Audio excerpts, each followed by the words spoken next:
again, we are just about 10 minutes away from the start of the departure ceremony, which will take place here, right here at the Carter Center. You see the military troops already in place, the band in place. And again, they will depart just around 11 o'clock.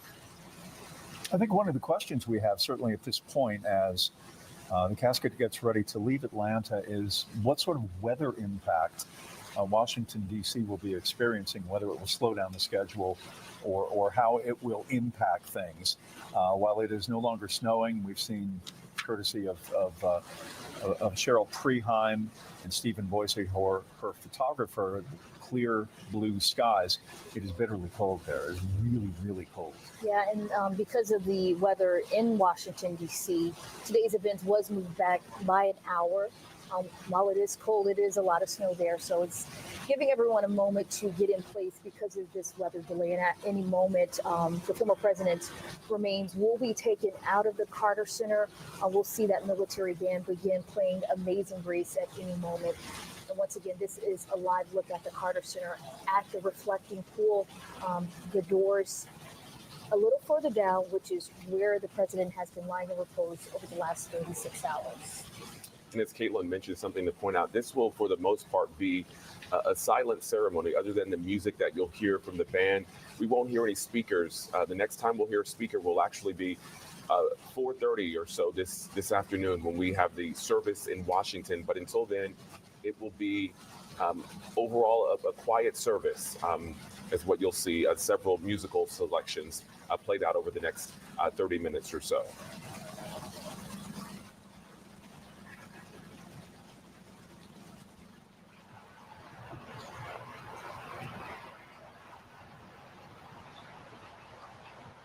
And again, the people that you have seen lined up outside, as we've been pointing out, these are people who were really close to the Carter family, not just the family themselves, obviously, but people who worked at the Carter Center, many dear friends, their spouses, people who had a real connection to the family.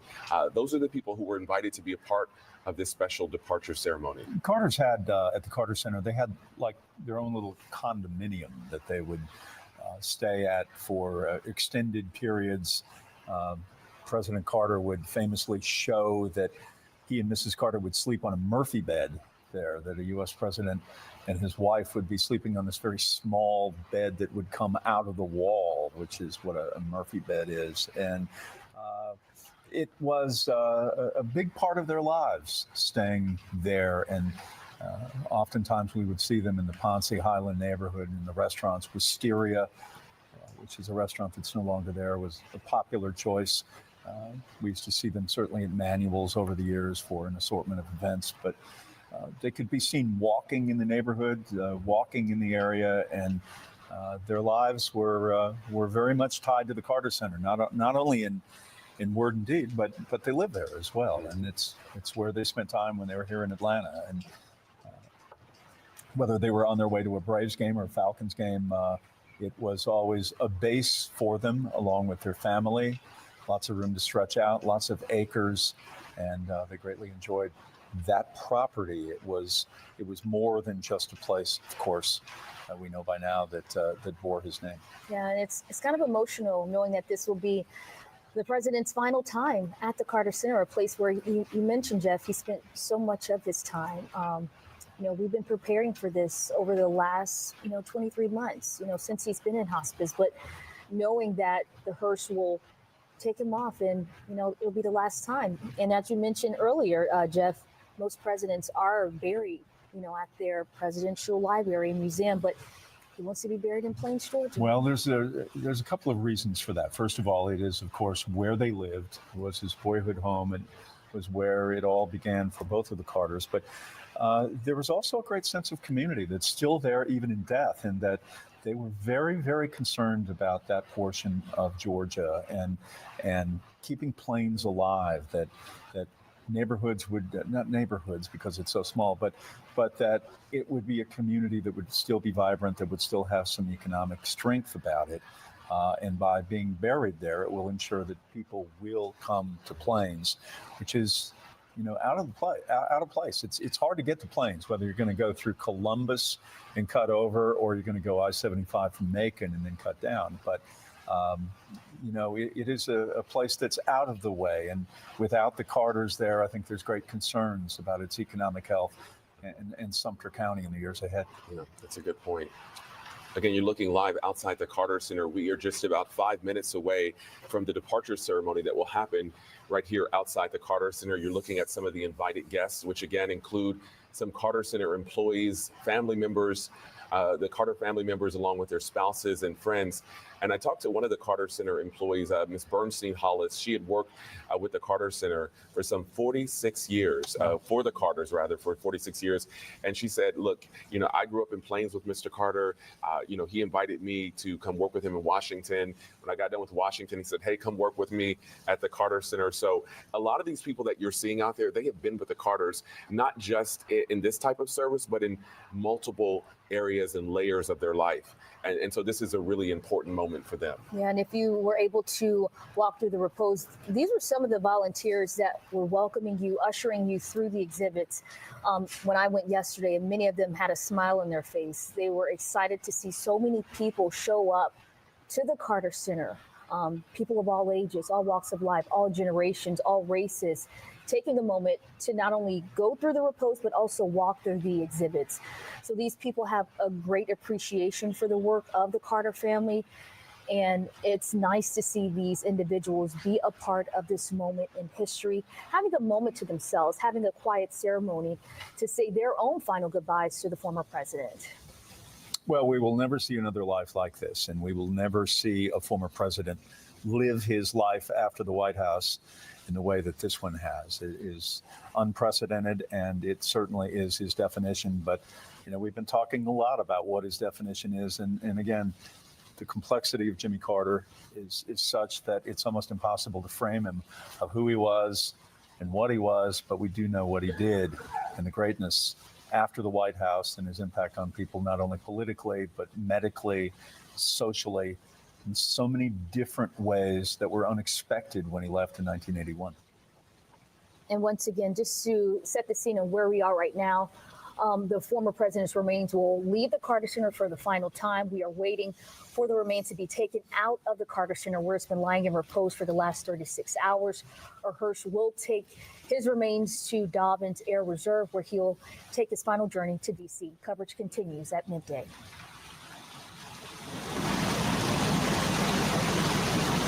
It's a faulty guardrail. 3 years later, our investigations led to a statewide inspection. What did you guys find? Roughly about 1,400 that had installation issues. GDOT also made changes to keep deficient guardrails off the road. It was certainly based on conversations that we had with your team at 11. For solutions that protect your safety, watch 11 Alive News. Stream this story free on the 11 Alive Plus. We know how much weather impacts your life, and some days are worse than others. 11 Alive weather impact alerts get you ready for all of it. Very heavy rain out there right now. When weather threatens to mess up your plans or even threatens your safety, 11 Alive News will immediately issue a weather impact alert, warning you about what's coming, the impact, and how you need to prepare. It is very cold. Put your coat on this morning. Weather impacts all of us. Stay ahead of Metro Atlanta's changing conditions with the 11 Alive Weather Impact Team on 11 Alive News and 11 Alive Plus. 11 Alive Plus, streaming live local news free when you want it. Watch extended coverage of breaking news and weather live as it happens, with constant alerts and updates when the big story impacts your safety. Download the 11 Alive Plus app now, available on Roku, Fire, and Apple TV. From inside Iran, from Israel, from Tampa, Hurricane Milton is here. Where we're standing right now is covered in water. Part of our continued reporting. A little increase. Thanks for talking to me. Lead could be in your kid's school right now. It's a potent neurotoxin for children. But 11 Alive News uncovered most schools aren't testing for it, even though it's free. Why are we having to convince facilities to protect kids? We expose why most Georgia schools may be declining testing to avoid the results. 11 Alive News is holding schools accountable because your kid's safety shouldn't be optional. For solutions that protect your family, watch 11 Alive News. Stream this story free on 11 Alive Plus. Good morning and welcome to Today. Nice to have you along with us. Every day, Star Power is in the air. 11 Alive News Midday starts now.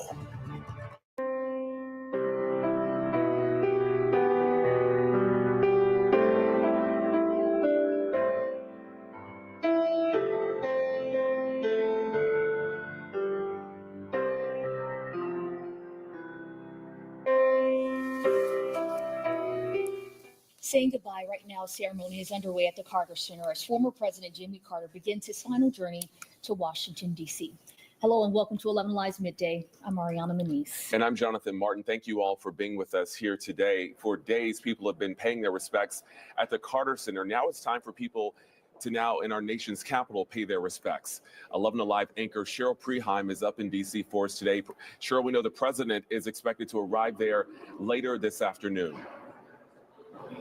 And we expect crowds of people to greet him as he makes his final journey here to the nation's capital. The skies have cleared after a big snowstorm, blue skies over the Capitol for what will be a significant and historic day as his casket arrives. It will go to the United States Naval Memorial, be loaded onto a horse-drawn caisson to make that final journey down Pennsylvania Avenue. His family following on foot to the U.S. Capitol. And this evening, people will line up to pay their final respects and say a final thank you. But first, the ceremony in Atlanta as President Carter's body leaves the Carter Center for a final time. Liza Lucas is there as that ceremony has really gotten underway in the last few minutes. Liza. That's right. And, you know, we've been behind the scenes over here watching that preparation, the motorcade get in place, the drums getting in preparation, and the honor guard, of course, will certainly take part. We also want to take you to the live picture now so you can get a glimpse at what we are looking at here at the Carter Center as we can watch all this unfold, this goodbye ceremony of sorts at 11 a.m. The Carter Center staff gathering around the circle of flags. They'll be joined by their family, and the staff from the Presidential Library and Museum will also be gathering. This is going to be their farewell. And Atlanta will be saying farewell as well as the 39th president leaves the city that he knew so well and so many knew him. Carter serving as state senator, elected governor, and serving from 1971 to 75, of course, later becoming the 39th president. And then the city also especially significant as well, an important chapter post-presidency. Carter, a distinguished professor at Emory University, of course, founding the Carter Center with Rosalynn in 1982. Manuel's Tavern, just down the street from where we are, holding its own special memories down the block. The conversations and friendships with Manuel that we've talked about, the New Year's Eve's parties that we've covered over the course of this week.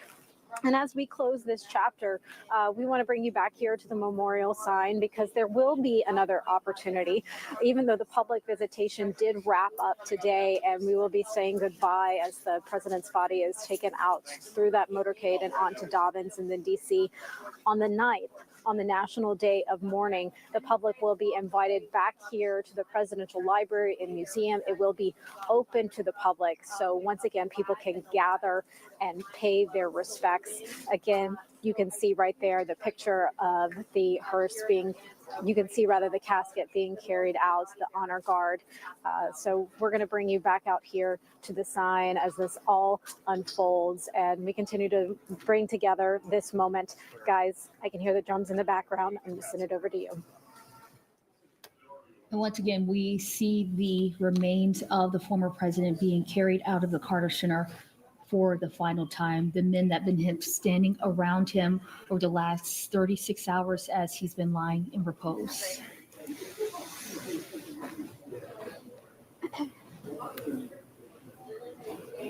I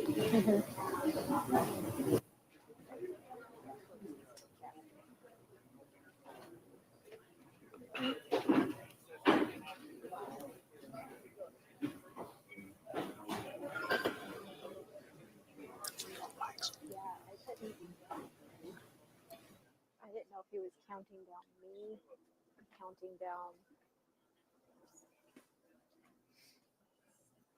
If we could do it on Saturday, like.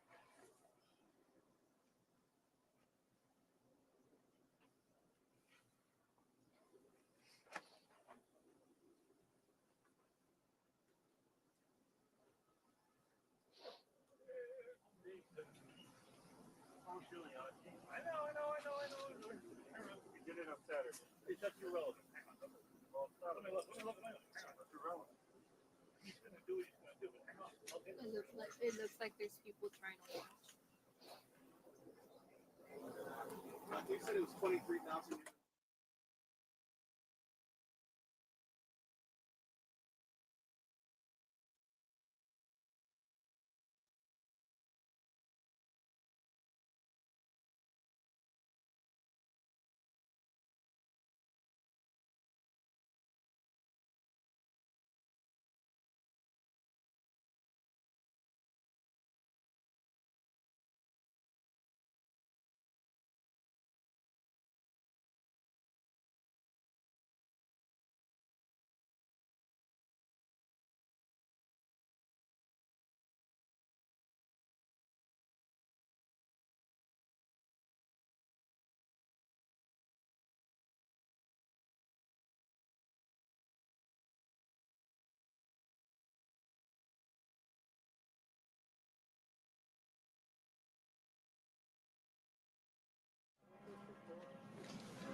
Just never.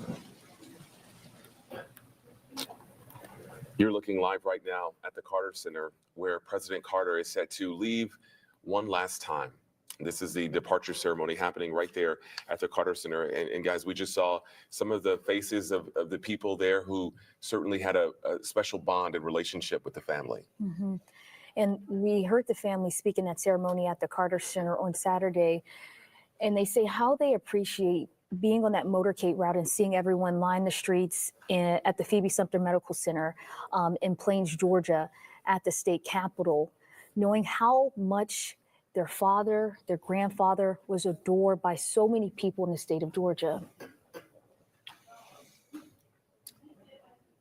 There's a very strict sort of choreography for presidential funerals, and we will begin to see that implemented now as the federal government becomes involved in this on the way to Washington, D.C. And it's a very, very structured, very regimented, by the minute, by the hour of what the expectation is. So I think you'll begin to see that.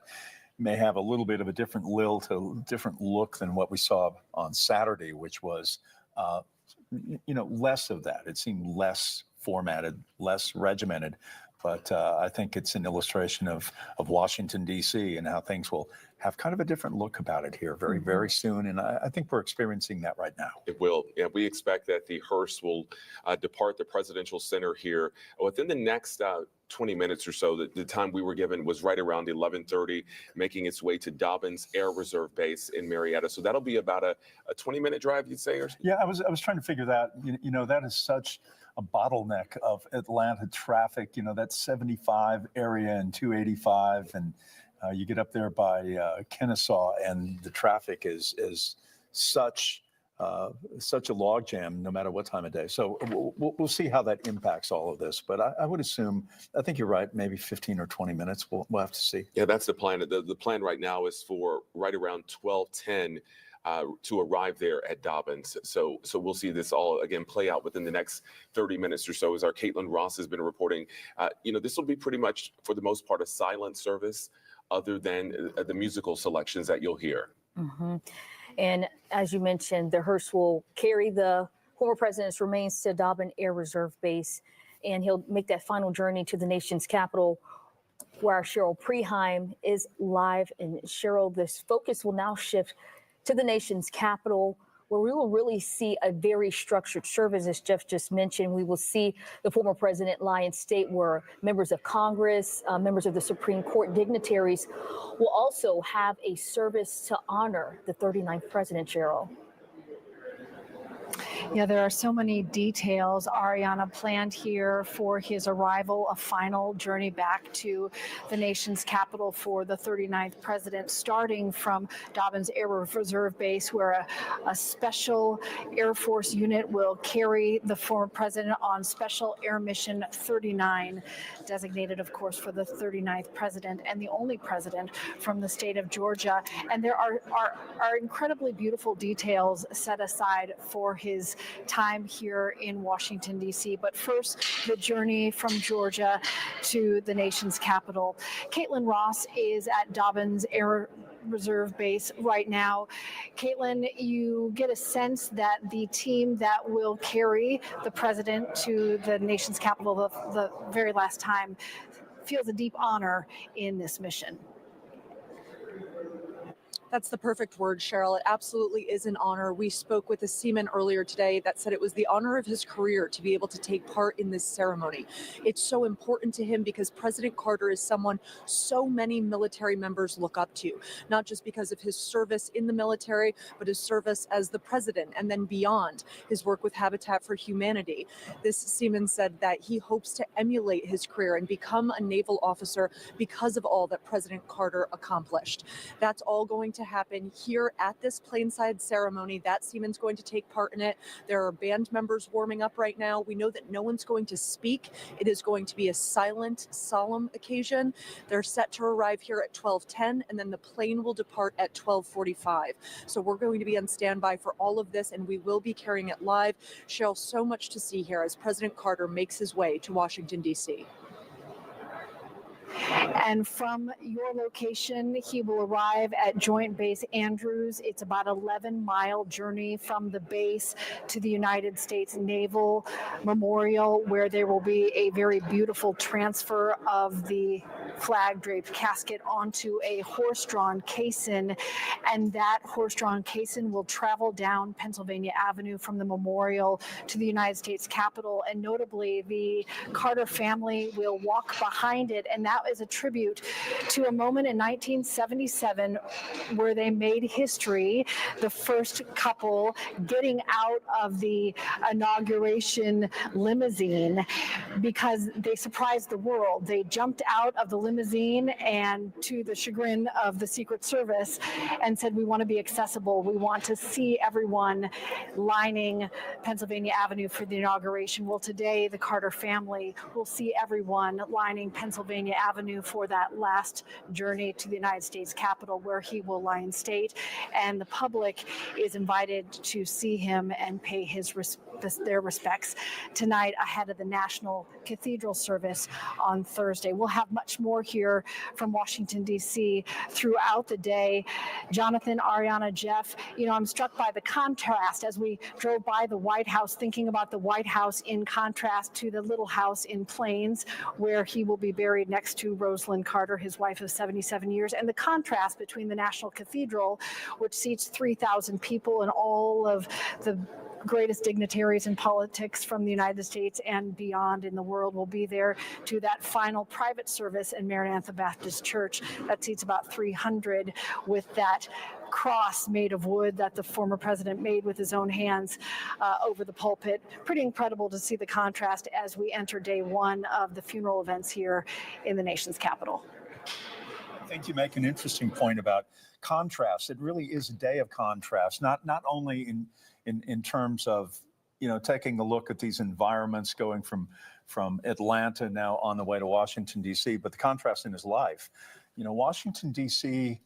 and the relationship with Jimmy Carter has oftentimes been a very contentious one, mm-hmm. and it has been after 1980 as well. Not embraced by the Democratic Party during the conventions over the years, really not given a prime place to be able to speak, had some difficult relationships with Reagan and Bush and Clinton and Gore as well.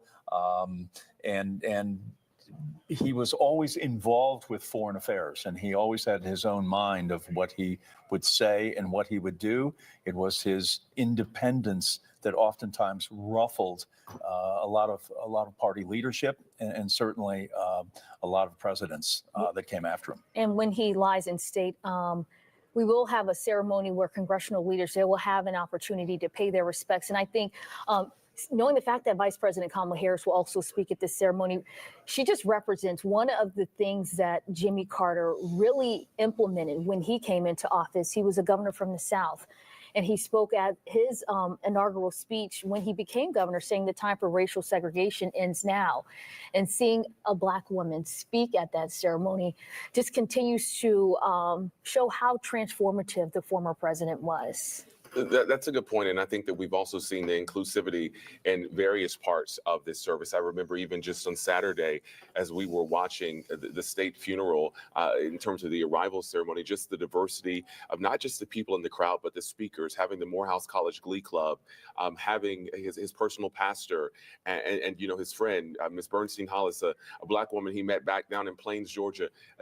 Everyone felt included, and I think that this was really important, this moment for Georgia, for him to have this service here before you go to Washington and have the dignitaries and everyone speak, to really have this moment for Georgia. And I think so many people really appreciated the fact that, again, that it will all end here, but it also started here as well. And in 1980, running against Ronald Reagan, he won Georgia. He won the state.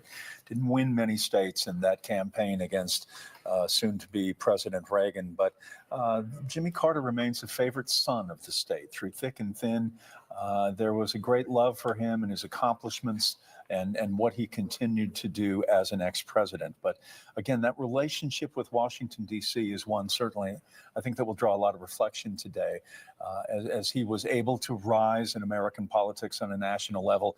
He ran against Washington. He did not embrace Washington. Washington was always something that he pointed toward that needed to be better, needed to do better. He ran a populist campaign in 1976 where people saw him as an agent of change, and Washington certainly was not going to embrace that.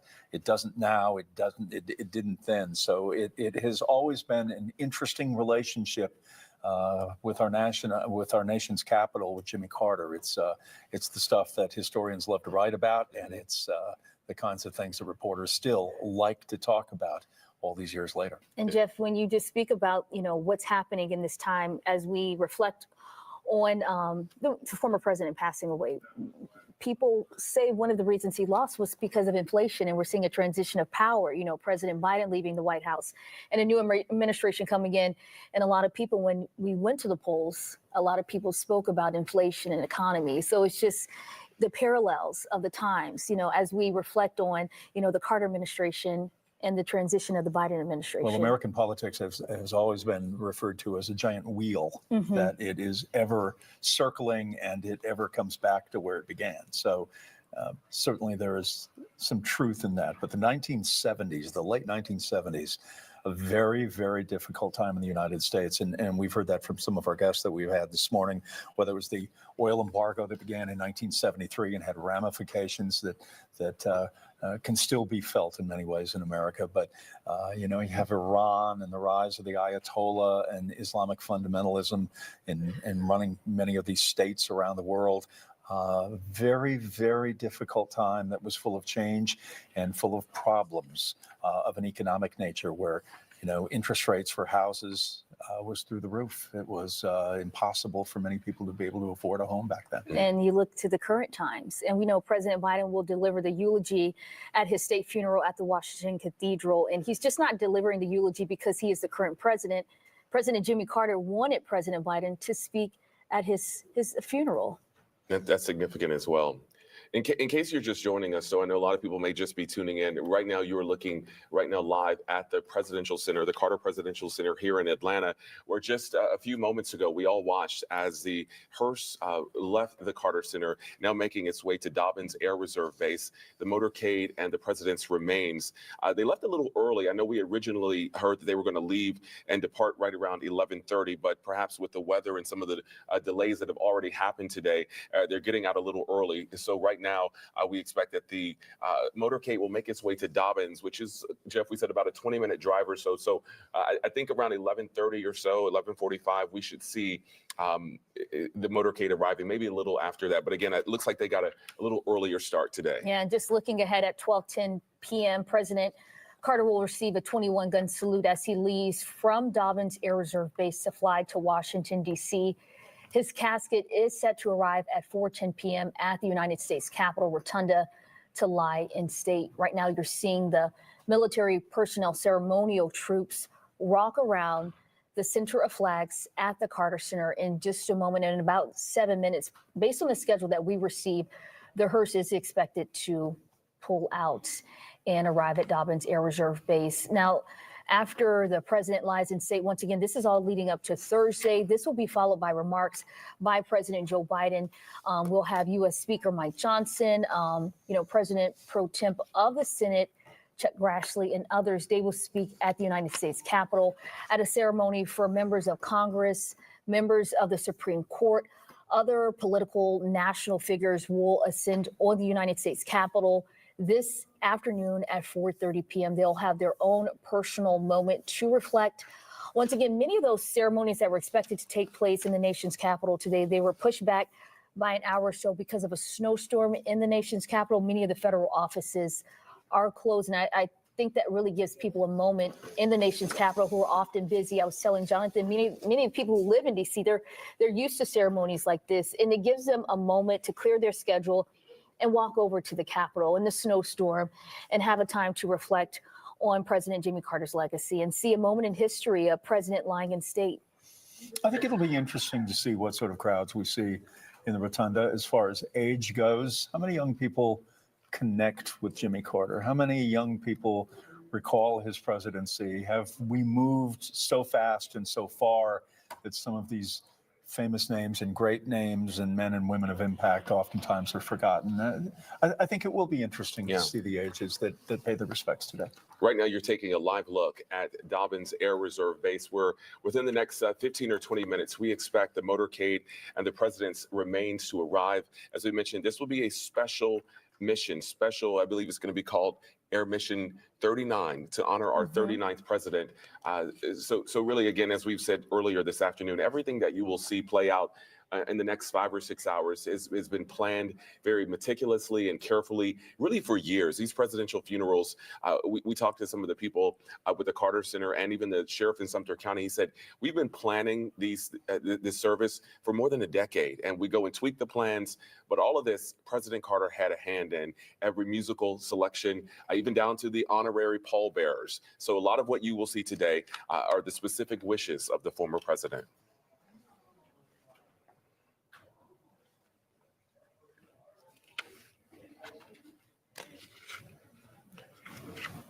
Again, you're looking live. Again, within just moments here, within the next 15 or 20 minutes, we will see the motorcade arrive here.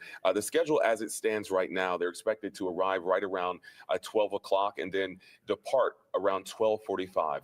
As our Caitlin Ross has been reporting, this, for the most part, will be a silent service outside of the musical selections that we'll hear. Every one of these presidential funerals certainly has a different look about it. The last one that we saw was President Bush Sr., who died a few years ago in the month of December. The last time that we had a U.S. president die during the month of January was Lyndon Johnson in 1973. That's today's obscure piece of information that doesn't mean anything to anybody. That's why we have you here, Jeff. You're a history book. But every one of these presidential funerals certainly have a different look.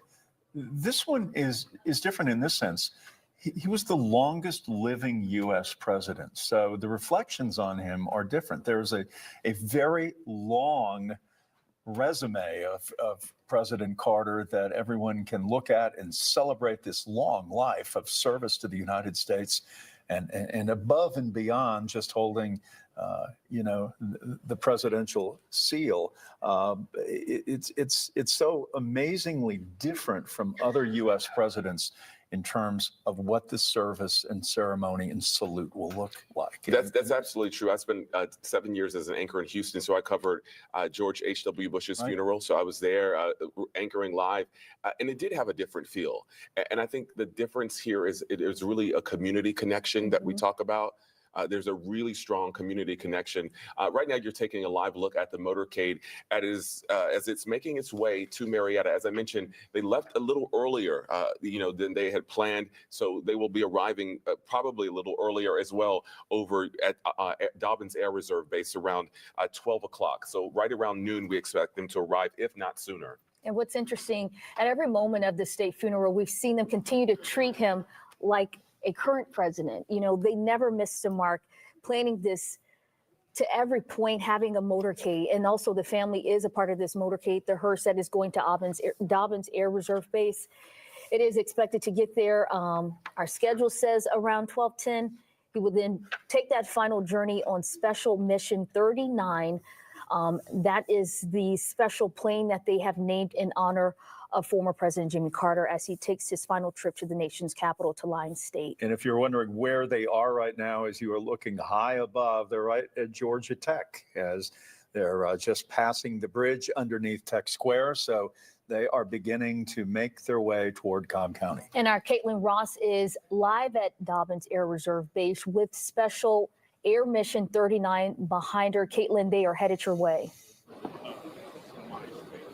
Yes, they are headed here right now, and you can see they really are prepared. They have the plane going. People are rehearsing inside. They are ready for this ceremony. We were able to speak with the seaman earlier who's going to be part of the ceremony. He called it the honor of his career. He said this is such a big deal to take part in this ceremony because he looks up to President Carter so much. He says his life of service, starting with the military to the presidency, to everything he accomplished after the presidency, was just incredible and something that he wants to emulate. He says everyone taking part in this ceremony today is so honored to be a part of it, and they're taking it extremely seriously. Jeff Hollinger earlier said this was a minute-by-minute endeavor, and that's definitely what we're seeing here. We're seeing the coordination of every last move. Early this morning, we saw people coming out and inspecting the grounds, actually looking at the concrete to make sure that there was nothing there, that everything was clean and ready to go. The military band is preparing right now. They're rehearsing. They're getting ready. And they have us up on these risers back from the plane where we're going to be able to see that planeside ceremony. We're expecting the motorcade to get here at 12:10, and then that ceremony begins immediately. The ceremony itself will be a silent ceremony. They actually said all of us need to remain silent, silence your cell phones. It really is a solemn occasion. And then from there, President Carter's remains will move onto the plane, Mission 39. It's not Air Force One because the sitting president is not on it, but they're calling it Mission 39. The president's remains will board the plane. That plane will take off by 12:45, and then immediately all of us will leave. And so it really is a coordinated effort that they're making sure is orchestrated very clearly, one thing to the next. We are expecting that motorcade to arrive here by 12:10. And once again, you are looking live at the motorcade, taking the final journey to Dobbins Air Reserve Base. The former president, his family is part of this motorcade. We're going to see them shortly once they arrive at Dobbins Air Reserve Base. As Caitlin Ross just said, it's going to be a quiet ceremony as we watch the late president, his remains be loaded into Special Air Mission 39. That is the plane that you're looking live also on the screen. You know, we were talking about President Reagan and President Herbert Walker Bush's death, and we want to mention President Ford as well. It was President Carter who gave the eulogy to the man that he defeated for the White House. I mean, that's such an extraordinary thing, and I think it gives great testament to the character and the kind of person that Jimmy Carter was. I mean, that is remarkable. Another presidential funeral, certainly, that had a lot of structure about it and really mirrored the man from Grand Rapids, Michigan. But this is a funeral, a state funeral that certainly has the hallmark of Jimmy Carter, with the great organization and the great, minute by minute of the clock. Yeah, I was actually looking at some of the plans that the Carter Center sent over to us, and the details is really what stands out to me. When the first note of this song is played, this movement happens. So really, if you think about these state funerals, as we said, are planned for years, but I'm sure it has a little Jimmy Carter touch on it, a little extra sauce of his, sort of attention to detail. But what is also somewhat ironic about this is when President Carter swept into office, he was one who was trying to get rid of all of the pomp and circumstance of the office. And we've talked about this before, but he eliminated Hail to the Chief temporarily and then brought it back when so many people were disappointed that he would walk into a room and it would not be played. But he understood, and he was able to make a sort of navigational tact for him to get back into the sense that people do like routine, they do like ritual, they believe traditions are important, and by that, you need to have them scheduled, and President Carter understood that better than anybody. Yeah, and we see military personnel ceremonial march around Special Air Mission 39. This part of the service we've seen in Georgia, more character of President Jimmy Carter. Now the tradition will transfer over to the nation's capital when the president will lie in state, and that's where we find our anchor, Cheryl Preheim. Cheryl, the focus will then be in the United States Capitol when he will lie in state at the Capitol Rotunda. Cheryl. I think it's so interesting what you're talking about, ritual, and how important it is for people to be a part of that, because that is a big part of what's going to happen here in Washington, D.C. in the next couple of days. And we saw that in such a beautiful fashion at the Carter Center in Atlanta, as 23,000 people came to say goodbye, to pay respects. And we expect an outpouring of gratitude and love here in the nation's capital as well, after the former president makes this journey out of Georgia to Washington, D.C., to the United States Naval Memorial, and then ultimately to the United States Capitol. There will be that opportunity this evening for people to come and pay respects as he lies in state in the Capitol. And the expectation is a lot of people will line up to do that, despite a snowstorm that hit Washington, D.C. well into the early morning hours. Blue skies over the Capitol right now, thankfully. A lot of kids have a snow day here today, and we've heard people making plans to be part of this ritual to say goodbye and thank you to the 39th President of the United States. Something else we noticed as we were around the city is some beautiful banners, tributes to the President on some of the government buildings. We just saw some handwritten signs that people had posted as well. And there's a beautiful condolence book that's been out since his passing, and people have been coming in droves to write down personal messages, personal thank yous, and their reflections as they say goodbye as well. That condolence book, by the way, will be given to the Carter family as a gift once they leave the National Cathedral and that final service on Thursday. They will take that book back to Georgia. Eventually, it will be displayed inside the Carter Center. So 2 days of public viewing here at the United States Capitol before that final funeral service on Thursday at the National Cathedral. 3,000 people will be part of that tribute, another important ritual to say thank you to a president. Back to you.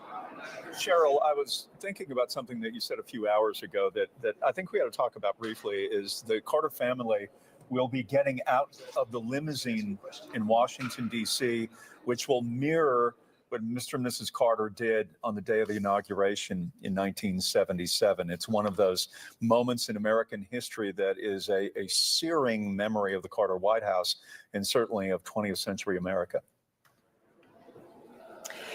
Yes, it's something we should all watch together, knowing that context, right? That on that inauguration day in 1977, where Mr. and Mrs. Carter were in that limousine and just going to drive to their next destination, they stopped everything at the suggestion of their son, Chip, and said, we want to get out, we want to walk Pennsylvania Avenue. Well, that had never happened before, and Secret Service scrambled to follow them. And President Carter, holding Mrs. Carter's hand, she was in this beautiful green pea coat, waved to the crowd on a blue sky day and really symbolized their hope to be of the people, to be accessible, to be down to earth, to be a different kind of first couple in Washington.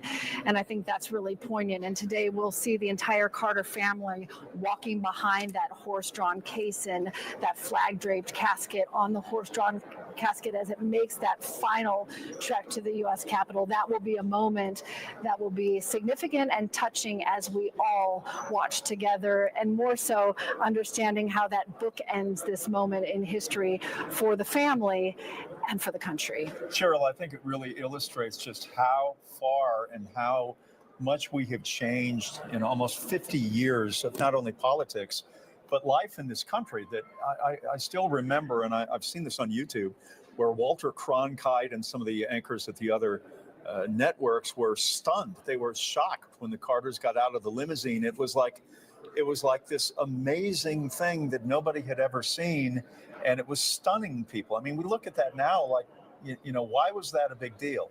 It was a very, very big deal in our interpretation of politics from a social standpoint of how things have evolved, not necessarily for the better, it was just different.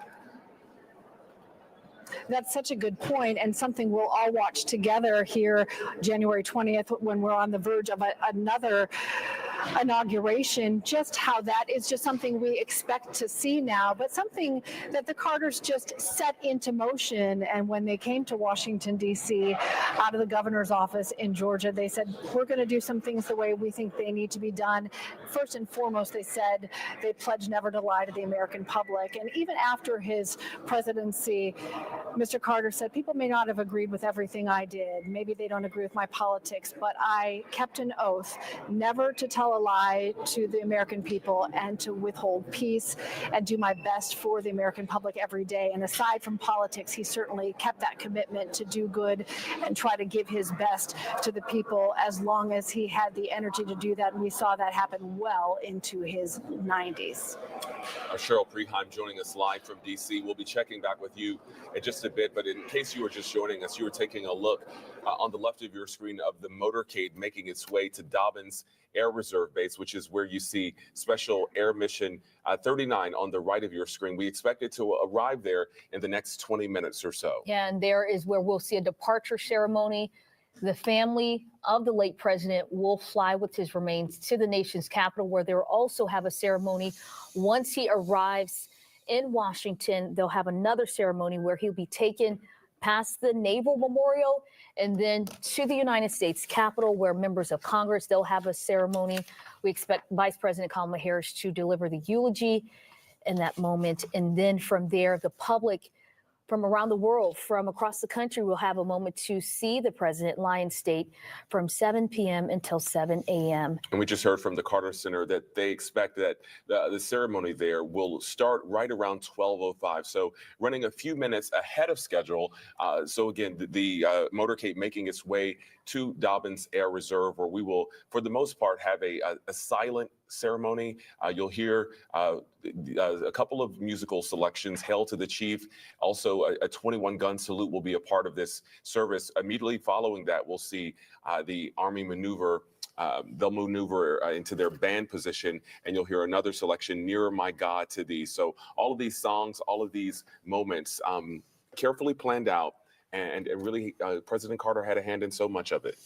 You know, those great Christian anthems, Nearer My God to Thee, you know, is one of those great hallmarks of the faith, you know, that was a tune that was played on board the Titanic as it sank in 1912. It's always been that sort of funeral song, that sort of dirge, that sort of passing in and passing on to the next part of the afterlife. I mean, and it's significant because that's the song that we will hear played as his casket is carried onto this plane. And so I think all of that was not symbolic, it was significant. That's what he wanted. And I do think it's interesting. We're hearing so many like traditional gospel songs during every ceremony that we've had thus far. And it really just continues to connect to, you know, the late president's upbringing, growing up in the church, growing up in the South, growing up in Sumter County, which was predominantly African-American. And it goes into his love of rock and roll. He says that a lot of the songs of blues, of rock and roll, really had gospel ties. And we continue to see how deep the late president was in his faith. And and like I said earlier, his title that he was perhaps most proud of, other than being a grandfather and a great grandfather, was that of a Sunday school teacher. His son said that's one of the things he wanted to be remembered most for, was being a grandfather and his role in the church. The thing that's always amazed me about Jimmy Carter, among many things, is his ability to take influence from things that you might think that he wouldn't find solace in or influence. I'm going to give a quick example. Near Columbus, Georgia, on the Alabama state line, is a mythical place created by an eccentric artist by the name of George Martin, who died in 1986. It is called Passaquan, and it is maintained. It's a mythical kingdom of androgynous figures of art and and a spirituality. And Jimmy Carter, Greg Allman, and Michael Stipe of REM would tour this place and find great influence in it. You wouldn't expect Jimmy Carter to find influence in a place as unusual as this, but he did. He was always looking for ways to try and open his mind to ideas and themes that would serve him well. Mm-hmm. And Jeff, as we watch this, what do you take away from this? We spoke about the other, dignitaries, the funerals that we've covered. We'll always look back at this and remember where we were at this moment in history. I just think of Jimmy Carter and certainly I arrived in Atlanta going on about 41 years ago, where Jimmy Carter was such an omnipresence here in Atlanta and Georgia. He was just everywhere all the time, and he was as much a part of living here as Coca-Cola and Home Depot and Delta and in all of these sorts of things that really define living here. And I sort of look at this and look, nobody lives forever, and he lived to be 100. But at the same time, it is a sort of realization of the passage of time, of our own mortality in many ways. I guess Jimmy Carter was a larger than life figure around here for so long, going back to the mid 1960s. I guess you just never really thought of him dying. Mm-hmm. And he had been able to get around dying, whether it was, in 2015 or hospice. He was just one of those guys who just seemed to defy whatever conventional wisdom was. That's true. And, we talked about comparing this to other funerals or other presidencies. And I think the biggest difference is that we focus so much on him as a person, his humanitarian work, and all that he did after the White House. I think in the past, usually with the presidential funeral, much of the focus is on what they did in office, the policy, or what they perhaps did not do. But for him, it's all that life that he lived after leaving Washington that really is what touches people, I think. Sometimes I drive around Atlanta and I think, you think that time doesn't pass. And then I look at all of these streets, whether it's the John Lewis Freedom Parkway or Jimmy Carter Boulevard, or Ambassador Andrew Young statue downtown, or Reverend Lowry, or Hosea Williams. We knew all these people. They were among us, these great lions of Atlanta in the civil rights movement, in American politics, in American life.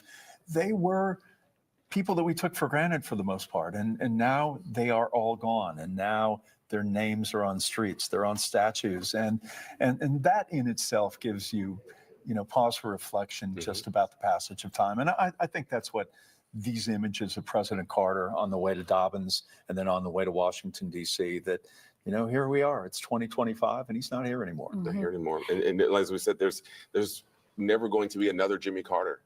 There's just no one we'll like never him. see a life like this. And this is not whether you agree with him politically or you agree with anything. It's just, this is a life that I don't know who you compare him to in the 20th century. I really don't. I mean, I always think that it's important at some point, if you've lived here a long time and you love this state, to make the drive to Plains and turn off your radio as you do it, just to get a sense of, look where he came from. How did he do this?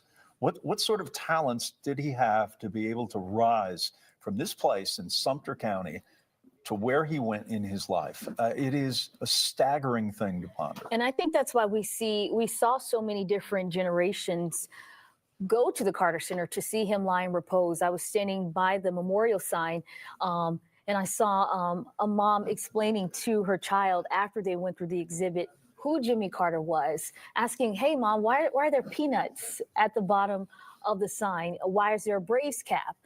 And at that memorial, you just saw different chapters of his life. You saw a construction hat from a Habitat for Humanity build. It's just so much that we've learned about this man over the course of the last few weeks. And we're going to continue to see that. And when we go to Washington, you'll get another opportunity to see the different people who will show up from across the country who want to take part in this moment, to see him lie in state. Well, he lived to be 100, but the one thing that never changed with Jimmy Carter, he was always an advocate for poor people, for black and white. And that never changed in his life. He was always an advocate trying to make lives better. whether that was economic or it was with health or it was with food. It was just any way that he could help people in need or people who necessarily were unable to help themselves within, where they lived. Jimmy Carter was a great advocate for them. And I think that's the hallmark of his life. Yeah, I agree. I think that's so remarkable because those aren't things you have to do, right? Like, my pastor used to say, people don't have to be nice to you. They don't have to do good. But in someone of his stature, and to do it for so long, so many people will have a moment where they do a good deed and that's their good deed. He never lost his ambition. Yeah, it went on forever, as long as he could. I mean, we look at those images of him with, sick and, falling and with black eye and still out there helping people. And it's just really remarkable when you think about the longevity of not just his life, but the longevity of the compassion, the longevity of the service. That in itself, it's almost, you can't think of anyone else who could, Cheryl was talking about at nearly 90 years old, still on a habitat build. I don't know many 90-year-old people who could really continue to do that kind of work or who would want to do that. His life transcended politics. It transcended generations. He just never lost his fervor to contribute and to help. And Jonathan, you speak of what people do not have to do. He was a one-term president. He lost by a landslide to Ronald Reagan. He could have just went back to Plains, sat at his home, and just allowed his life to pass by. But we heard the president of Emory say the presidency was a stepping stone for Jimmy Carter and all the remarkable things that he's done over the course of 100 years. So this is why we've been extensively covering the state funeral of the late president, because we will probably never see such grand ceremonies for a person like this. Certainly not in Georgia. I mean, he's our first and only president from Georgia. Right now, you're looking live as the motorcade is arriving here momentarily at Dobbins Air Reserve Base. We understand that the service will get underway just after 12 o'clock. The family tells us 12:05 right here before it departs out to Washington.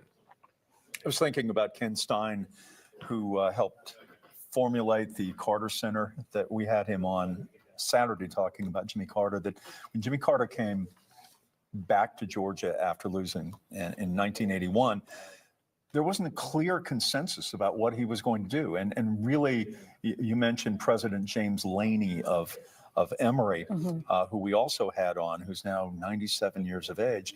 But all of this began with a handshake over at Emory. I mean, it essentially began with his affiliation with Emory, and it just sort of grew into this behemoth. And it all started with a handshake in 1981. That's incredible.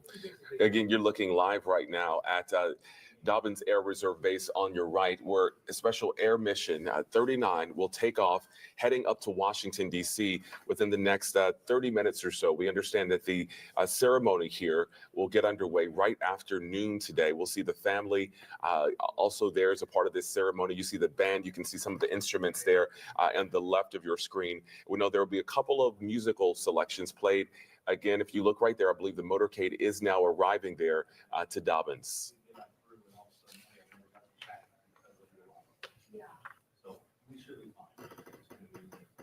We know once the motorcade arrives, they'll get in place for the ceremony. The family will leave their vehicles and they'll get in place for the ceremony. Again, that'll start right around 12:05, we're told. The ceremonial troops you'll see present arms for ruffles and flourishes. I'll also hear "Hail to the Chief," and that 21-gun salute will take place before Special Air Mission 39 departs for Washington. And I do want to add that the family, they will fly with the late president to the nation's capital. They've been a part of this ceremony at every moment over the last 7 days or so. And, you just think about if a family member of yours passed away, you had that moment to grieve privately, but this family, they've done so with the community. They've had the support of everyone, with the members of the Carter Center. When they go over to Washington, D.C., they'll have members of Congress continue to just celebrate the person that was their grandfather, was their father, or someone that they knew so closely, had so many personal moments with. So, you really appreciate this family for sharing, their grandfather or their father with the world. And they've been preparing for this moment for a while. In an interview, his grandson, Jason Carter, said, look, we knew the end was near. They've known that for a while. But he said it doesn't make it any easier, but we've known. And so we've prepared for this moment. But he talked about just still how tough it is when you actually have to go through it. He says none of us really knows what the end of life is like until you get there. And so he really talked about that. I've always wondered about the impact on the Carter family in that it's not the same as if my father passes away at 100 or ours. But when you have this larger than life figure in American history that shadows your every step, I mean, it's trying to find your own identity underneath the shadow of Jimmy Carter and his wife, Rosalind, must be an extraordinary thing if you are a child or even if you're a grandchild trying to find your way. There are great advantages to it, obviously, but the disadvantages would have to be legion as well. There must be a different set of feelings when you lose a parent of this magnitude who has meant this much to the country and to the world. What that must feel like. It must take on a totally different kind of vibe about it. And in some ways, you really shared them with all of us. Chip Carter mentioned that at the arrival ceremony. He said sometimes we had to schedule time with dad, with mom, because they were so many places and they were so many things to so many people, traveling the world. But they also realized the importance of that mission. But it said sometimes it was tough. So I think it's interesting to see, Jason has led, you went to Duke, a successful attorney, did very well against Nathan Deal running for governor. He may run for governor again here in the next year or so. That's one of the stories certainly to follow. But you look at Amy, who was a child in the White House, who had to deal with all of those issues as a kid and has led a very successful, quiet life living in Candler Park. And Chip has led a successful life too. He lives in Decatur, and they have all led successful lives. All right, you're looking right now live as the ceremony is set to get underway here within the next 5 or 10 minutes, as you see members are showing up here as we get ready for this ceremony. I believe we see the governor here. I believe that's the governor and his wife, Marty, right at the front or the second in line there. You can see along with some other dignitaries, Atlanta Mayor Andre Dickens there also in line. So again, this service will include members of the Carter family and many invited guests, including some of our local dignitaries.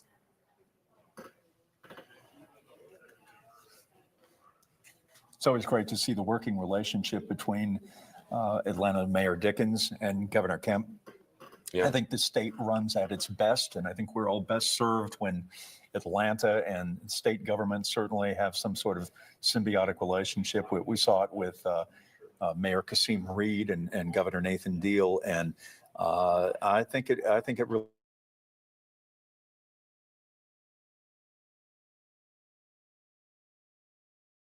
For a lot of people. Absolutely. We actually saw them together, a lot of these same people together at the arrival ceremony. You may remember on Saturday, there was a stop at the state capitol, just a brief stop where the family got out to shake the hands of some of these dignitaries as the president's motorcade made its way into Atlanta, the arrival ceremony, and really a chance for the governor and the mayor. We also, to lay wreaths on the casket. So like you said, some of our local dignitaries have had a role, but I think what's so significant too is that in this, at least the first part of the state funeral, it really has been about family. It really has been about the Carter Center employees and people who've been with the Carters along the way, including, again, this all started down in Plains. It made that stop in Archery, and it started in America. So it's had a very community feel, in addition to what we're going to now see in Washington, where we'll see a lot of the dignitaries, including the president and vice president, play a role. Yeah, and that will be a more traditional ceremony. But just as you mentioned, Jeff, seeing Governor Kemp and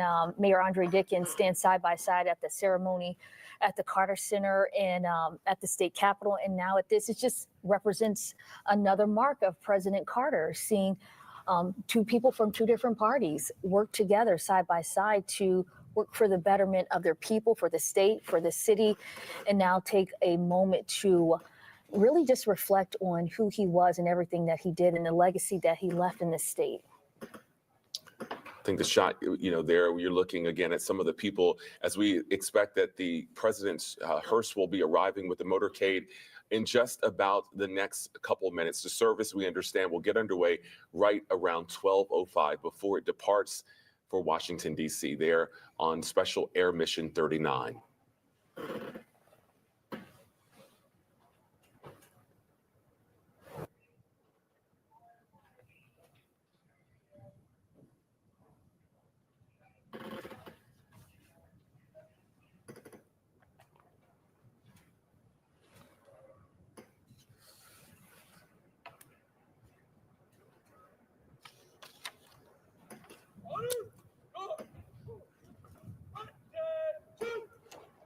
Thinking about President Carter, certainly in Cobb County with a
very cold day here in January, and President Carter in Cobb County and waiting to depart for Washington, D.C.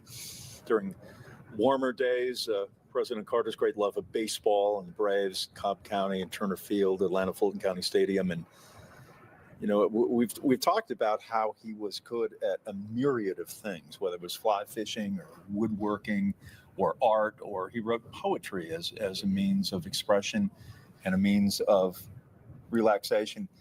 But he's one of the few public officials who get the opportunity to throw out the first pitch who look like he knew how to throw a baseball. And, he spent all those years playing baseball in Sumter County and leading up to the White House and during the White House years, having those famous softball games with his brother Billy involved, playing softball against the media.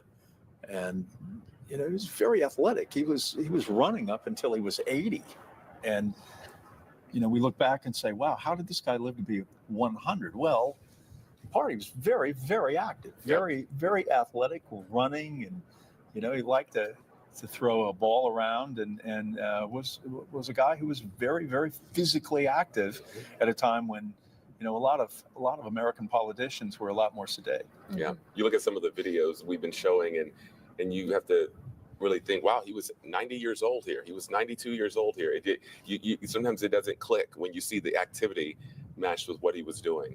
Yes, that's why I would say age is relative. It depends on how well you take care of yourself.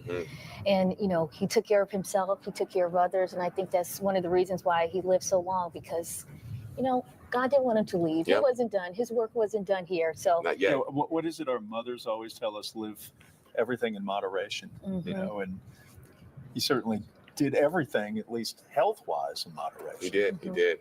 Right now, you're taking a live look again here in Marietta, Cobb County, at the Dobbins Air Reserve Base. We expect within the next 2 or 3 minutes the service to start here. It'll be more of a ceremony. You won't really hear anyone speak, but you'll hear a couple of music selections. You'll also hear the 21-gun salute before Special Air Mission 39 takes off to Washington, where we understand there will be a national funeral, a national service happening later this afternoon. That's going to get underway around 3:45 or so. Again, things are running a few minutes ahead of schedule, but we've also been talking about the weather today in D.C. and how that could play a role in the timing of everything. But we know the president will be lying in state in the Capitol. Our Cheryl Preheim has been there. We'll be checking back with her again later.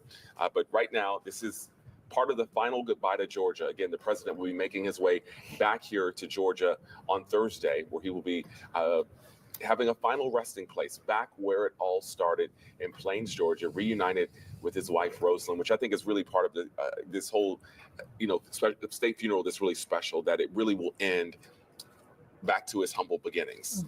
And right now you're seeing some special guests that were invited by the Carter Center. You have Governor Brian Kemp. He is standing there for this departure ceremony, as well as Mayor Andre Dickens, the Carter Center Board of Counselors. They're also there, the Carter family. They are there, and this will be, as you mentioned, a very quiet ceremony. We are just waiting for the remains to be loaded onto Special Mission 39. Ceremonial at beach.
All right, the departure ceremony will start just minutes from now. We are preparing and waiting for the late President Jimmy Carter's remains to be loaded onto Special Mission 39 right now. You're taking a live look at Dobbins Air Reserve Base. We see special guests of the Carter family dignitaries, local officials, Governor Brian Kemp, Mayor Andre Dickens, waiting for that final moment where we will see the late president take his final journey to the nation's capital. Washington is going to be a very, very busy place for the next 13 days. The inauguration is the 20th. Here we are, and we are sitting on January 7th. So these two events of a lot of detail and a lot of dignitaries certainly are nestled next to each other. Yeah, a lot of security, too. We've been talking about that, considering this is all happening after the certification of the election results yesterday and other events happening. So we're going to be seeing a lot, but hopefully everything will go according to plan. We know a lot of these plans have been in place for many years, and many specific details, exactly how President Carter wanted them to go. Again, for the most part, this will be a quiet service, a quiet send-off. You'll hear the 21-gun salute. You'll hear a couple of musical selections by the band before the national service that we'll see take place in Washington. And the 21-gun salute is one of the highest military salutes you can give to and a moment to honor a head of state, a fallen hero. It is a national occasion, and this is what we're witnessing right now. We're witnessing a moment in history where the motorcade carrying the remains of the late president is arriving on the tarmac before it is loaded onto Special Air Mission 39. So much of this tradition has been really rooted in the funeral of Abraham Lincoln in 1865, and that tradition of burying an American president certainly has followed the choreography of that tragic event so long ago. But it is interesting how in a country that doesn't embrace a lot of tradition and a lot of nuance from the past, we certainly do when it comes to events such as burying a U.S. president. You're looking right now live at the Air Reserve Base as the hearse is now making its way in for this service, this ceremony that we'll see take place here any moment now. Special Air Mission 39, taking the president up to Washington. And again, this special air mission will also be returning President Carter back here to Atlanta, the Atlanta area, and then eventually planes after some time in Washington. That was a quick trip from the Carter Library and the Carter Center. Yeah, quicker than they thought. You know, they had originally planned to arrive around this time, but a few minutes early. Anytime anyone is able to navigate in the midst of Atlanta traffic, you know something is going on. Well, I mean, yeah, that's true. Well, they seem to have a pretty clear way, especially this time of day. I think probably was a good opportunity for them to avoid some of that normal traffic, even with the motorcade. Mm-hmm.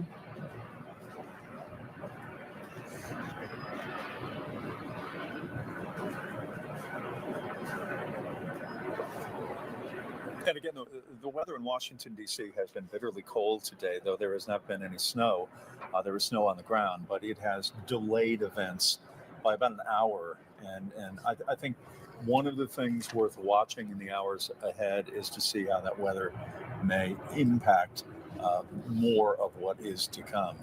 We simply don't know that. I think we'll have a better sense of that once the plane lands in D.C.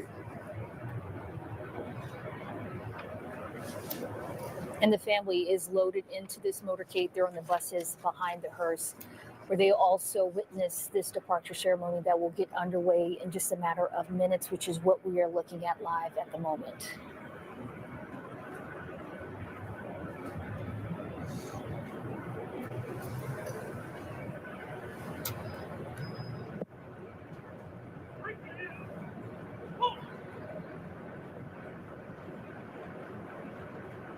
You see the American flag and the flag of the president.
Right now, you're taking a live look at Dobbins Air Reserve Base, where the late president's remains are being loaded onto Special Mission 39 as he will be transported to the nation's capital. Right now, you see his family loading the airplane. They will also fly with his remains.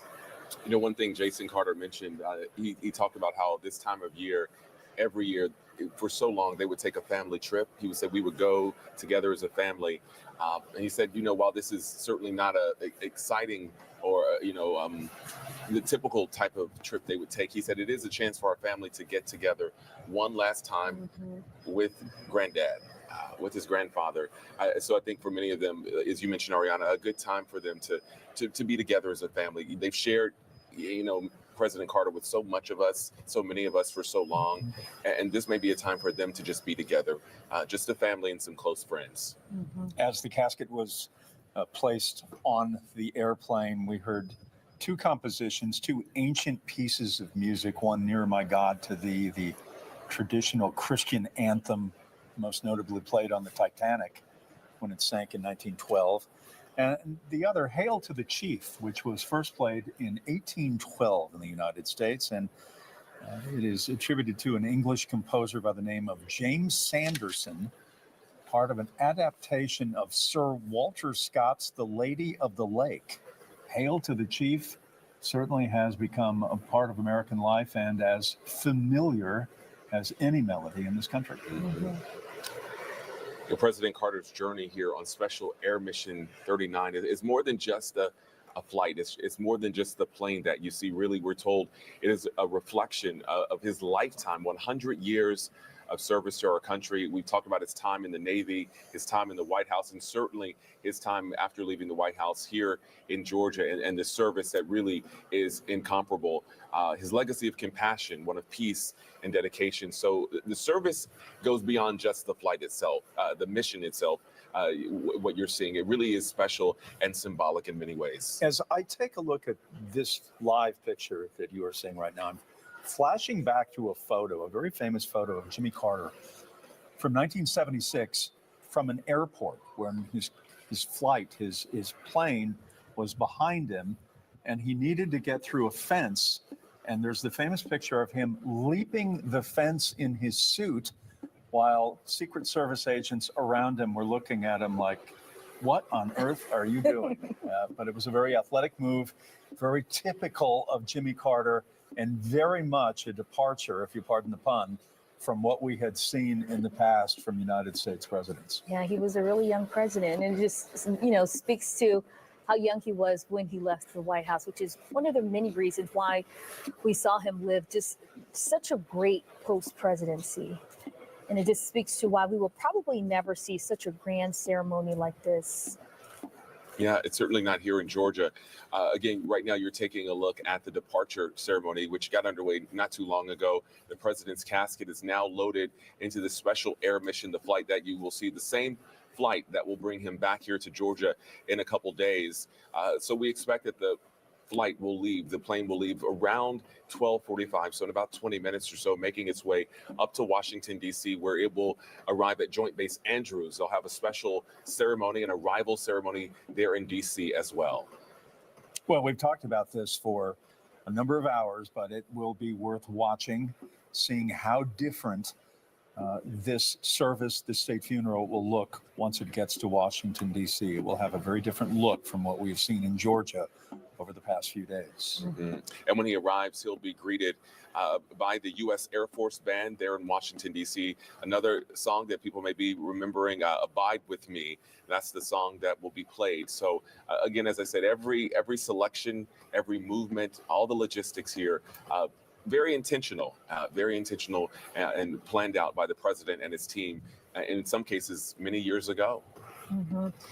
And we do know there will be an arrival ceremony in the nation's capital when Special Air Mission 39 lands in D.C. After that ceremony, we know the family and the motorcade will depart the airfield for the U.S. Naval Memorial in Washington, D.C. It'll pass by the memorial to mark the president's time serving with the U.S. Navy.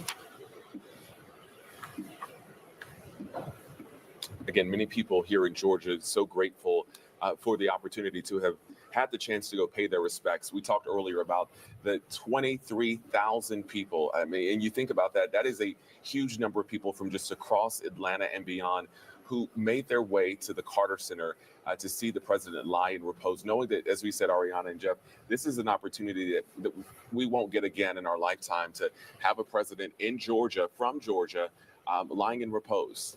And there were opportunities to get there in a myriad of ways. Most notably, one was from the King Station and MARTA. That was one way that people would take a shuttle bus over to the Carter Center. And the other is the emergence of these neighborhoods around the Carter Center, which, you know, we have talked about as well. But more than 40 years ago, when the Carter Center was being built, there was less vibrancy. Those neighborhoods were really not very healthy at that point. And here we are in 2025, and you're ringed by this huge population influx that wasn't there 25, 30 years ago. And I think that also led to a lot of people that were able to walk over to the Carter Center to pay their respects. And thus it increased the crowds as well. For sure. We saw a lot of people riding their bikes, walking up. It really was, as I said earlier, a great cross-section of Atlanta. You know, people, you know, in some cases, 2 or 3 generations deep, families coming in to pay their respects, just really showing not only the reach that President Carter had, but the universal respect across the board. Yeah, I was there on Sunday. You just saw a steady stream of people showing up, and it was really cold out there. That didn't keep people away from taking part in this historic moment in history. Many people, as you mentioned, of all generations, just walking around the Carter Center, taking time to walk through the exhibits. And it was nice to see so many people show up on Sunday, because it connects back to the late president's deep connection with his faith. Many people were leaving their church services. I saw people still dressed up from church going over to the Carter Center to see the president lie in repose. Look, we don't have royalty in this country. We threw it out over 200 years ago. But there is an endless fascination with the presidency. And I think no matter your political persuasion, seeing an American president, meeting one, or being in his, or maybe down the road, her presence, is something that all of us take note of. And I think any of us who have been in the presence of a U.S. president, it's something you always remember. And I think there were a lot of parents that were taking their children to the Carter Center over the weekend for that reason alone, that their kids will always remember it. It's just how it is here in this country. Yeah, we saw a woman. She was taking her daughter. She was only 2 years old. She says, I know she would never remember it, but we're taking pictures. But you'll always have a story. Yeah, she said, we're taking pictures on the MARTA shuttle. We're going to take pictures at the sign. We're going to take pictures every moment, because I really want her to be able to reflect on this chance that, you know, we probably will never see again. Yeah, it really is historic in so many ways. And we talked about this throughout the morning, of just the giant that Jimmy Carter was here in Georgia. And it goes well beyond the politics, as we've said. It goes well beyond the figure, but the person. And I saw one of the cards left at the Carter Center. It said, Jimmy Carter, thank you for inspiring us to be better. And several people echoed that same sentiment, that his legacy is just a legacy of inspiring us to do more, to be more. And he certainly lived that through his actions. Like I said, it wasn't what he said, but his actions really touched a lot of people. Unending ambition as well. He never lost the fire to either learn or to do. I think as many of us age, the fire begins to go out.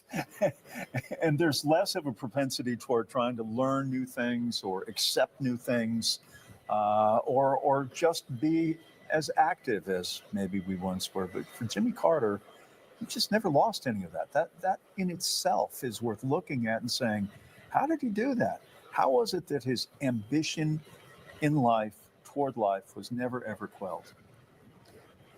And I don't think any of us have the answer, because only Jimmy knows it. Only he knows. Maybe that's how you get out of planes during the Depression, you know? Yeah. Maybe that's how it works. Once again, we're taking a live look at Dobbins Air Reserve. We are awaiting the late president to take his final journey on Special Mission 39. His family is aboard this plane. They will travel with the late president's remains to the nation's capital, where a ceremony will take place at 4:30 p.m. Members of Congress, members of the Supreme Court, other dignitaries will join for a ceremony where they will have a moment to reflect on the president's legacy. We know Vice President Kamala Harris, she will deliver the eulogy, and the second gentleman, he will deliver a wreath on behalf of the executive office during that ceremony.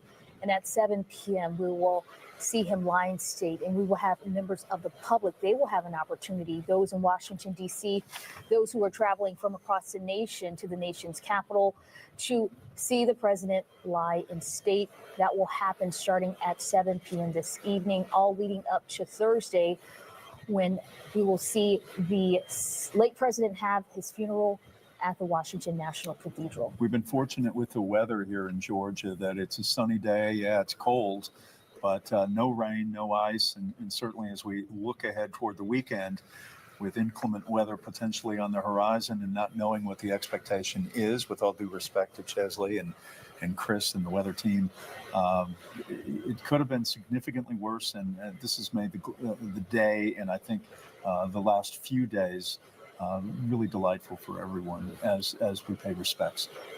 And again, we know when the service starts in Washington, we know that the family will be a part of it, at least in the term, since the grandchildren will be honorary pallbearers, something special. You have to think that that's something that he wanted. I believe it's at least 12 grandchildren that have been invited to be part of that. And so we've seen his son, Chip, speak at this service, that the arrival service, and his grandson Jason, and we'll get to see some of the other grandchildren taking part in the service up in Washington as well. I do think it's nice that the family will have their own burial service in Plains when his remains return back here in Georgia, because they've had to grieve publicly, they've had to speak publicly. They're flying on Special Mission 39 to their grandfather or their father's funeral at the Washington Cathedral. It's very grand, but they'll have their own special moment with their family member, which is special. I can only imagine. You can be guaranteed it's going to be a very, very memorable service, very emotional. I mean, when you think about Mrs. Carter's funeral over at Glenn Memorial on the campus of Emory, about 13 months ago. I mean, it was a really memorable service with so much emotion from the family and so many stories that illuminated just what their relationship was all about. And now both of them are gone. Again, you're taking a live look at Special Air Mission 39, which is set to depart Atlanta, at least the Atlanta area here, within the next 10 minutes or so, before making its way up to Washington, D.C. We saw the service there, the departure service, within the last few minutes among the dignitaries. We saw Atlanta Mayor Andre Dickens, Georgia Governor. You saw the Georgia Governor along with his wife. A lot of people showing up, and like we said, transcending, different types of people, transcending different parties. Really, everyone had a deep respect for President Jimmy Carter, who really represented the best of us. As you said, the favorite son is what I've heard a lot of people say throughout the last couple of days. Georgia's favorite son. And we're saying on this because we want to make sure we capture the plane taking off, because once again, this will be a historic moment. This will be the late president's final journey to the nation's capital. Just a small chapter in his 100 years, his 4 years in Washington, 4 years serving in the White House. So we're going to stay on this, awaiting Special Air Mission 39 to take off to D.C. How are we doing on schedule? Is it? Well, they had originally, we were told that they would depart right around 12:45. Now, we know that the service here, the ceremony got started a couple minutes early. So perhaps they might depart a couple minutes early as well if things are moving a little ahead of schedule. We'll have to see. We have to make sure everyone's buckled up on the plane, of course. Right. And you were talking about how, someone mentioned how the president wanted everything to run on time. And it has been running on time all day. The events were moved back by an hour or so because of the snowstorm in Washington, D.C. So we're still ahead of time, even though we have to move things back by 1 hour. What do they say? If you're on time, you're late. And if you're, like, what is it? It's something like that. Right. If you're early, you're on time. And if you're on time, you're late. So the president, as we've heard from several of his closest friends, he liked things to be on time. So, so far, so good. So being early is on time, I'm sure.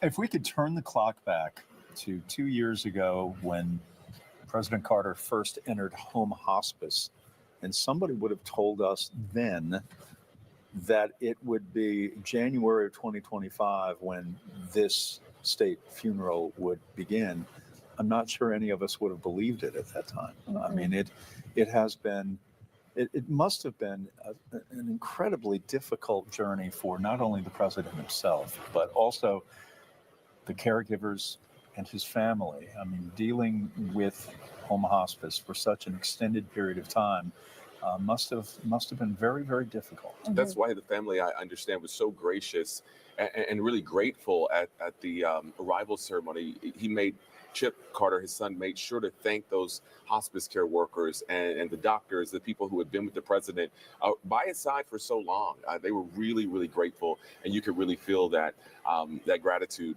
when they spoke earlier. But yeah, I remember when we even Jason Carter told the news media, I think it was months ago, that the end is near. But even then, we saw President Carter continue to live. Yeah, where he had good days and he had bad days of being, if you want to call being, asleep is a bad day. But there were some days when he was certainly coherent and was able to communicate with family members and chat and all. But for that to go on such an extended period of time, is really, really heartbreaking in many ways. No one wants death to arrive, but nonetheless, when you're 100 and home hospice is indefinitely part of your life, I mean, I can't imagine how arduous that must have been. Yeah, and you think of how hard it's been for the family over the last 23 months. We heard his son speak about going to planes around the clock, them taking shifts to go and spend time with their father when he was in hospice care, because you want to make sure your family member feels that love, and they made sure they did that, and they spoke about that at the ceremony, just making sure each of the kids had their time to go and help take care of their father.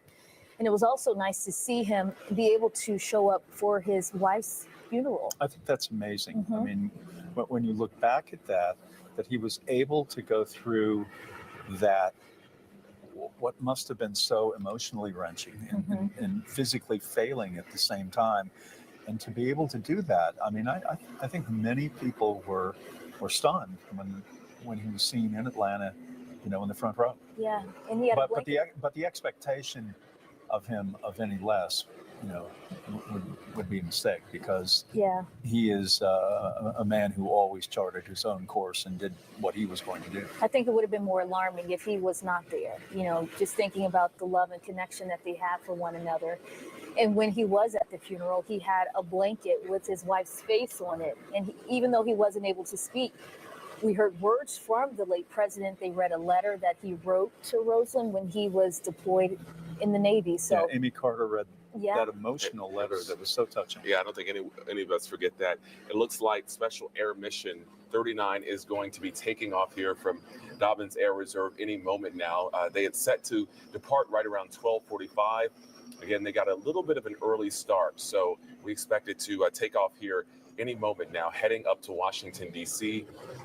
before the state funeral and the national funeral that will take place there.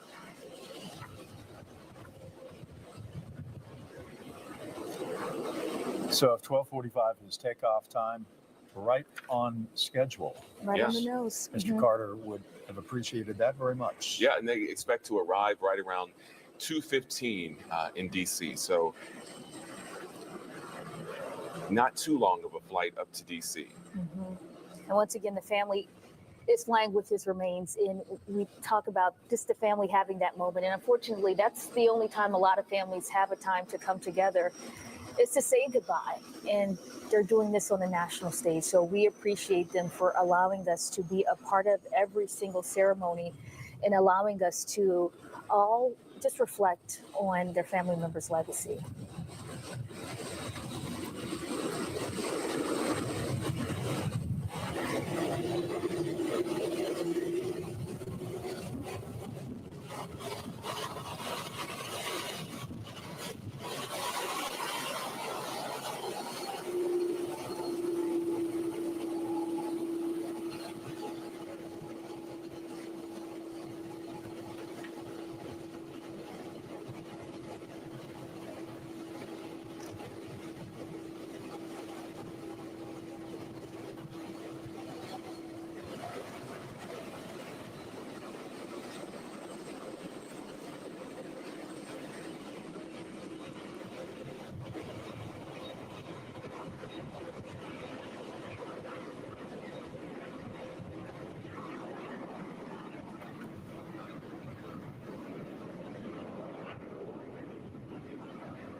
I don't know.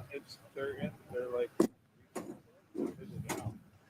Takes like 2 or 3 years. It's gone.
And you're looking live at Dobbins Air Reserve Base, where Special Mission 39, carrying late President Jimmy Carter, is taking off to the Washington, D.C. area, where the state funeral will then shift over and the focus will continue at the United States Capitol, where the president will lie in state.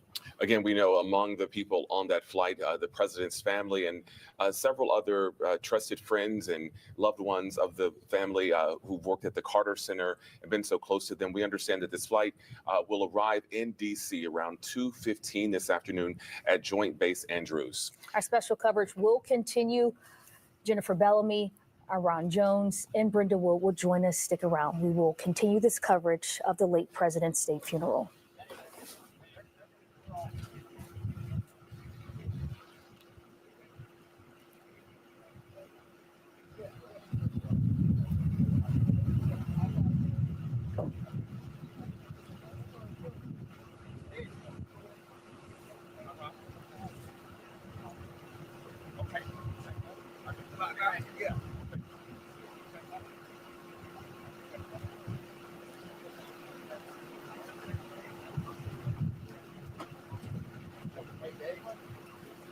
Your safety. Download the 11 Alive Plus app now available on Roku, Fire, and Apple TV.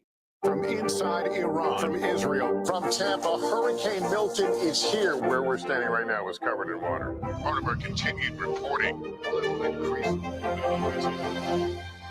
Thanks for talking to me.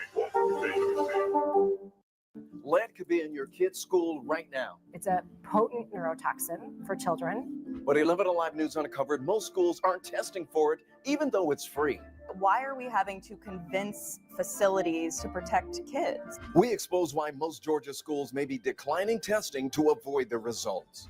11 Alive News is holding schools accountable because your kid's safety shouldn't be optional. For solutions that protect your family, watch 11 Alive News. Stream this story free on 11 Alive Plus.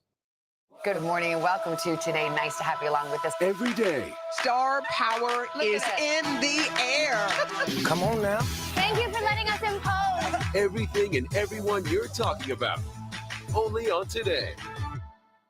I would never want any other family to have to go through what we've gone through. This Georgia family lost their daughter after a crash into what they say was a faulty guardrail. 3 years later, our investigations led to a statewide inspection. What did you guys find? Roughly about 1,400 that had installation issues. GDOT also made changes to keep deficient guardrails off the road. It was certainly based on conversations that we had with your team at 11. For solutions that protect your safety, watch 11 Alive News. Stream this story free on the 11 Alive Plus.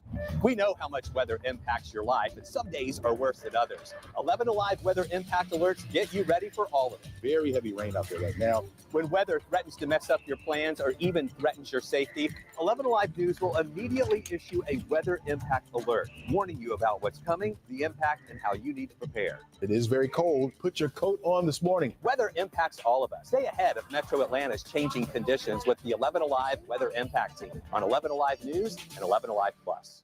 11 Alive Plus, streaming live local news free when you want it. Watch extended coverage of breaking news and weather live as it happens, with constant alerts and updates when the big story impacts your safety. Download the 11 Alive Plus app now, available on Roku, Fire, and Apple TV.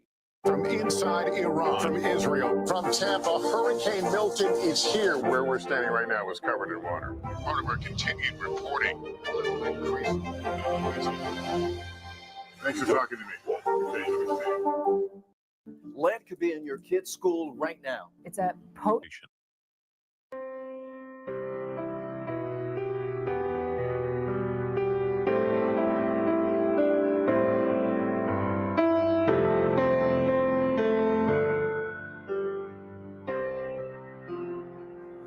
And welcome back, everyone. Thank you for joining us on our special coverage remembering President Jimmy Carter. I'm Ron Jones. And I'm Jennifer Bellamy. Right now, we are joined by former 11 Alive anchor Brenda Wood as well. Brenda, we want to welcome you, and we are so grateful to have you joining us today. We know that you have a great experience and wealth of knowledge of Jimmy Carter, Rosalind Carter, and their family, as well as the Atlanta area. So we're so glad to have you with us. It's truly an honor to be here, to tell you the truth, to be able to think back on all of the accomplishments in my lifetime of President Carter, and then speak some about my engagement with him over the years as a reporter, which a lot of times we have to step back and just remind ourselves how fortunate we are as reporters, as journalists, to be able to be in the same room with some of the greatest people in the world often, and President Jimmy Carter certainly is one of those folks. So it's an honor to cover him. And especially for you having the opportunity, I know we're going to dive a little bit deeper into it, but when you had the opportunity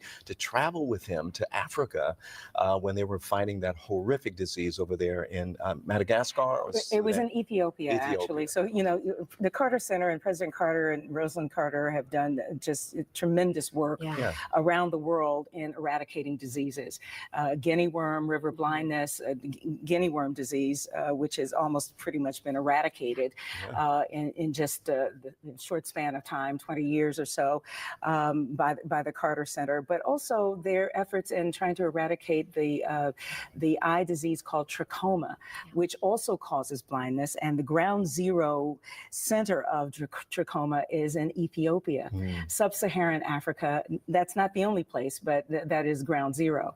And I had the opportunity to travel with personnel from the Carter Center to Gondar in northern northern Ethiopia, to see the progress that they have made in eradicating that disease. It's not as far in progress as the guinea worm disease, but they've made a lot of progress. So over the time that the Carter Center has been targeting trachoma in Ethiopia and around the world, cases have diminished some 78% in just 20 years. So they have made great progress, and they're hoping that maybe in the next 10 years or so that disease as well will be eradicated. But it was amazing to see just the logistics that were orchestrated by the Carter Center in Gondar and all of Ethiopia to get people to clinics and remote areas in order for them to get treatment and in some cases surgery.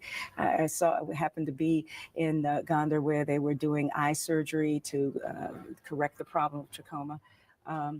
And they were doing it by cell phone flashlight. Oh my goodness. In a mud hut. So, but take a look at what we're looking at right now. These are the final moments as President Carter makes his journey to Washington.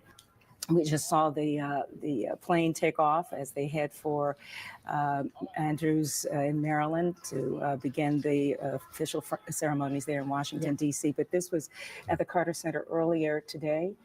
President Carter leaving his beloved Carter Center for the very last time. Yeah, and we know that so many people, more than 22,000, almost 23,000, taking advantage of the opportunity to give their respects and say goodbye to Georgia's former president over the last few days here at the Carter Center.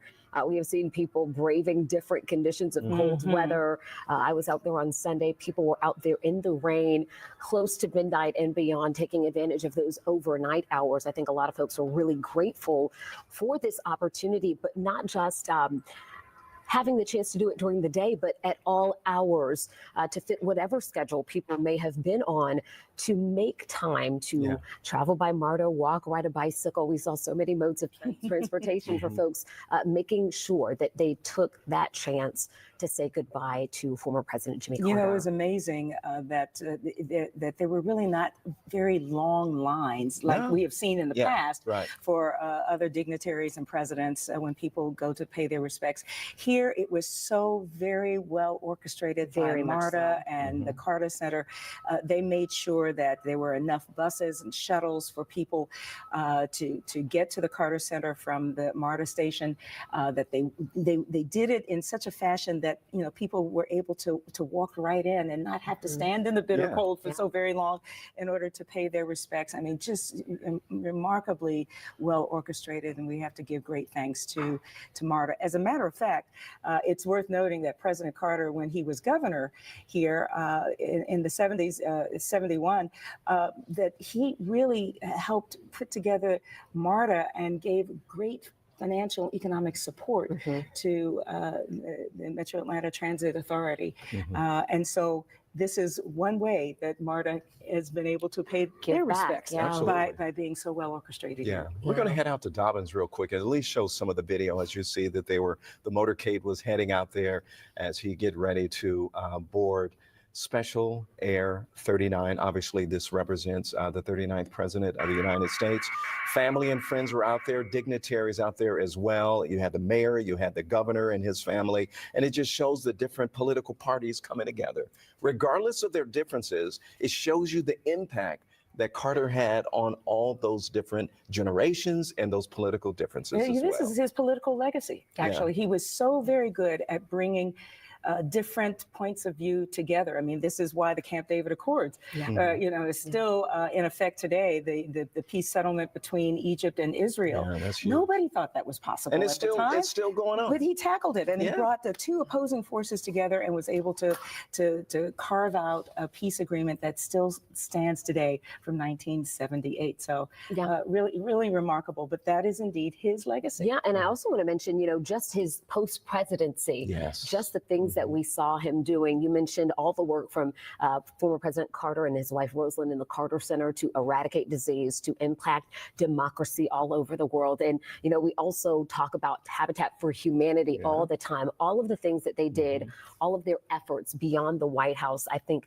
just really contributed to the fact that so many people respect the former president, regardless of politics. I always say that President Carter, you know, was the accessible president. That's what he wanted to be. He didn't want to you know, appear that he was higher or, you know, above others. He wanted to be the regular man president, and that made him accessible to people. People